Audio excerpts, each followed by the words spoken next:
निवेदन है सबको, आपसे जो भी बड़े बुजुर्ग हैं आप लोग भी प्रणाम करें, सभी लोग करें तो बच्चों को भी आ जाएगी। बोले वृंदावन बिहारी लाल की जय।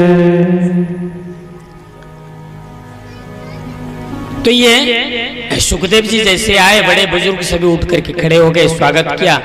और फिर परीक्षित जी ने सुखदेव जी का चरण धो करके उनको उत्तम आसन में बैठाया, उनकी बंदापना की, माल्यार्पण किया, फिर स्तुति करने लगे। देखिए किसी से कुछ पाना है तो उनका स्तुति करना चाहिए, उनकी प्रशंसा करना चाहिए। लेकिन प्रशंसा में द्रवित कौन होते हैं? जो साधारण लोग होते हैं, जो संत महात्मा होते हैं, उनकी प्रशंसा ज्यादा मत करना, नहीं तो भागिए जाएंगे, समझ जाएंगे ये कि स्वार्थ के लिए ऐसे कर रहा है। संत महात्माओं को खुश करने के तरीका क्या है? उनकी सेवा, केवल सेवा नहीं, केवल अब धन दौलत दे दोगे तो खुश नहीं होंगे, तो फिर क्या? आपका आचरण अगर शुद्ध हो, आपका सदाचार, आपका व्यवहार, आपका वाणी, आपके पास में नम्रता होना चाहिए और जिज्ञासु होना चाहिए। आप पहले, सबसे पहले जिज्ञासु किस बात का? भगवान का, ज्ञान का। अगर संत महात्माओं का प्रिय जो है उनके बारे में पूछोगे तो आपके बस में हो जाएंगे। संत महात्मा किससे प्रेम करते हैं? प्रभु से, लड्डू गोपाल से, है ना, राम जी से, भगवान से, शिव से, है ना, ईश्वर से करते हैं। तो हम ईश्वर के बारे में कुछ पूछेंगे तो वे प्रसन्न हो जाएंगे। बोले वृंदावन बिहारी लाल की जय। तो ये सुखदेव जी, परीक्षित जी ने सुखदेव जी का बहुत प्रशंसा करने लगे। तो बगल में कोई महात्मा थे, बोले कि ज्यादा प्रशंसा मत करो, आत्म कल्याण के बारे में पूछो।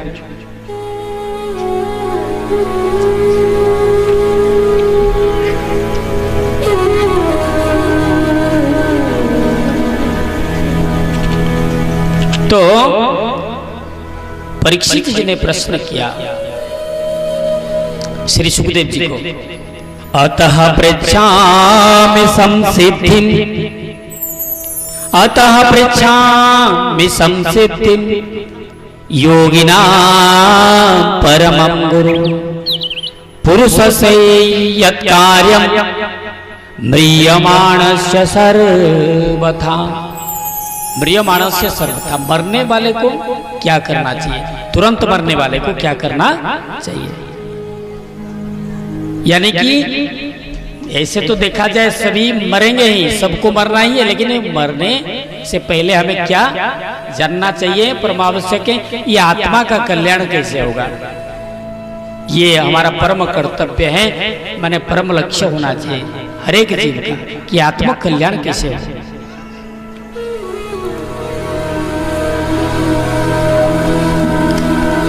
कहा गया जन्म जन्म मुनि जतन कराई, अंत समय राम आबत नाई।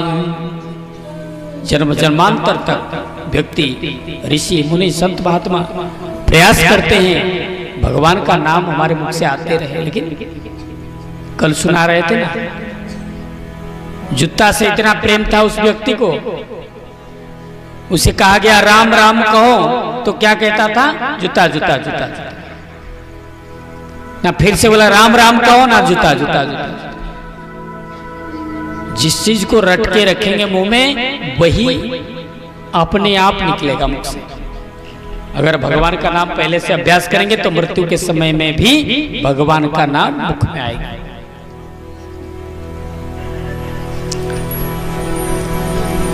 तो इसलिए बचपन से अभ्यास करेंगे प्रभु का नाम लेने का, तो मरने के टाइम में भी भगवान का नाम आएगी। अगर भगवान का नाम आएगी तो भगवान अवश्य आएंगे, उद्धार अवश्य होगी, फिर जन्म मृत्यु के चक्कर से व्यक्ति मुक्त हो जाएगा।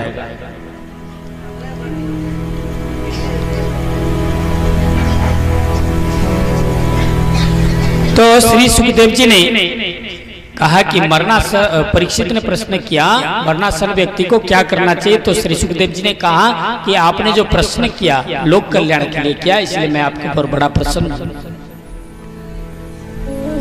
बरियाने सते प्रश्न क्रीतो लोकहितं नृप आत्मविद सम्मता पुंसा श्रोतव्यादिषु यः परः। आपने जो प्रश्न किया लोक कल्याण के लिए किया, अपना स्वार्थ के लिए नहीं किया है, इसलिए मैं आपके ऊपर बड़ा प्रसन्न हूं।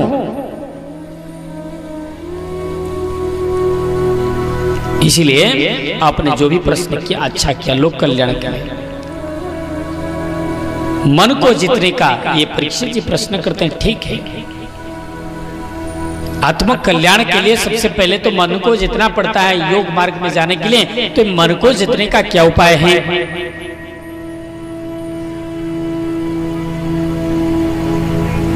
तो श्री सुखदेव जी प्रश्न का उत्तर देते हुए कहते हैं, परमात्मा का सर्वथा चिंतन करने से मन अपने एकाग्र हो जाता है। एक आसन पर 3 घंटा तक बैठना, 3-4 घंटा जो जिसको अभ्यास हो जाता है उसका मन धीरे धीरे शांत हो जाता है। प्राणायाम के द्वारा, योगासन के द्वारा मन को बस में किया जा सकता है। तो बोले इतना जल्दी हमारे पास में कम समय है, कैसे उद्धार होगा? तो श्री सुखदेव जी बोलते हैं, तुम्हारे पास में तो अभी 7 दिन बाकी है। खट्वांग नामक एक राजा थे, उनके पास में मात्र 2 घड़ी शेष था। वो गए थे देवराज इंद्र को युद्ध में मदद करने के लिए, और देवराज इंद्र ने कहा कि वरदान मांगो, लेकिन वो चाहते तो अमृत पी करके अमर हो जाते। देखिए, अमृत पीने से व्यक्ति अमर हो जाता है, लेकिन अभय नहीं होता। मृत्यु का भय, अमर तो हो जाता है लेकिन भय लगा रहता है, जैसे देवराज इंद्र है। तो इसलिए खट्वांग राजा ने कहा कि वरदान में मुझे चाहिए, एक घड़ी में मुझे जन्म स्थान में पहुंचा दो। फिर दूसरा घड़ी में उन्होंने क्या किया? ब्रह्म का ध्यान करते हुए पार्थिव शरीर को छोड़ दिया। तो मन को एकाग्र करने के लिए पहले मन को एकाग्र करेंगे तभी तो योग मार्ग में प्रवेश कर पाएंगे। तो इसका सरल उपाय क्या है? जितासनो जित श्वासो जित संगो जितेन्द्रिया स्थूले भगवतो रूपे मन संदारे धिया। आसन को जितना श्वास प्राणायाम के द्वारा श्वास को जितना संगति कुसंगति से दूर रहना, सत्संगति करना, इंद्रियों को जितना इंद्रियों को विषय से मुड़ करके परमात्मा के चरणों में लगा देना। फिर यहाँ पर श्री सुखदेव जी विराट शरीर के बारे में कहते हैं, भगवान का विराट शरीर का ध्यान करने से भी मन एकाग्र होता है। विराट शरीर का ध्यान किस प्रकार करेंगे? इस संसार में जो कुछ नजर आए आंखों के सामने, जितने भी वस्तु है, भौतिक जगत जो भी है, ये पृथ्वी, नद नदी, पहाड़ पर्वत, आकाश, ये चंद्रमा, ये ग्रह नक्षत्र, ये सब कुछ स्वयं भगवान ही बने हैं। ये सब कुछ भगवान का ही स्वरूप है, इनका चिंतन करना चाहिए। यही भगवान का विराट स्वरूप है।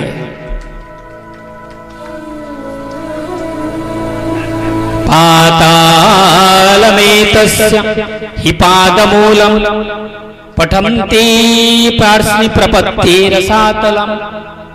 ये पाताल लोक जो है भगवान का चरण है, पृथ्वी भगवान का नाभि है, ये ब्रह्मलोक स्वर्ग आदि भगवान का मस्तक है, ये चंद्रमा और सूर्य भगवान के नेत्र हैं।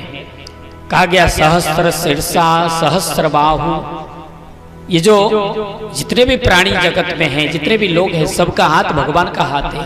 इसलिए हजारों हाथ है भगवान के, हजारों मस्तक है, हजारों पैर हैं। ये सभी जितने पैर हैं सबके, वो सब भगवान के पैर हैं। ये समुद्र हैं, ये भगवान के नाड़ियां हैं, नदी समुद्र, ये पेड़ पौधे हैं, भगवान के लोम हैं। ये पहाड़ पर्वत भगवान की अस्थियां हैं, ये भगवान का विराट स्वरूप है। अंत काल में जो भगवान का स्मरण करते हुए शरीर छोड़ते हैं, भगवान को प्राप्त करते हैं।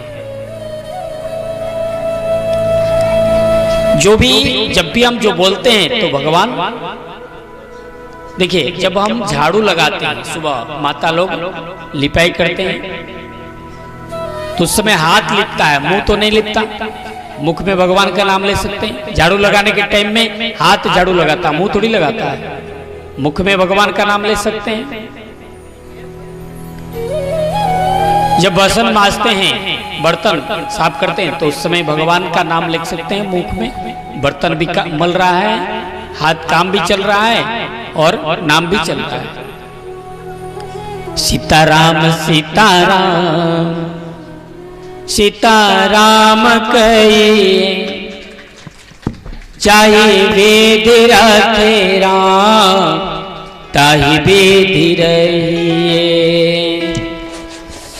सीताराम सीताराम सीताराम